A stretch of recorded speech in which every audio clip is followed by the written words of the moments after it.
鶏肉とじゃがいものバジルペースト炒めのご紹介です。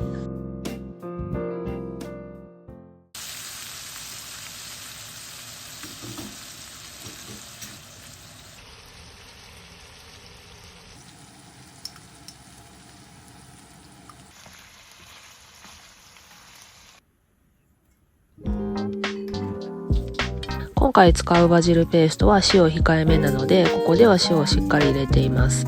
使うバジルペーストによって塩は調整してください。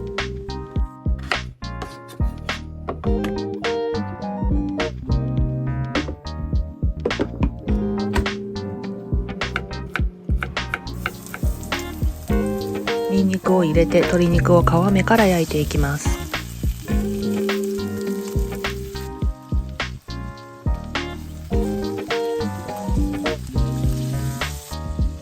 鶏肉に8割方火が通ったらじゃがいもを入れます。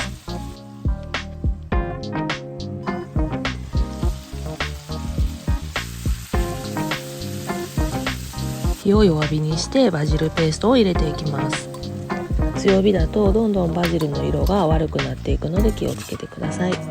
全体を混ぜたら少しだけ火を入れます。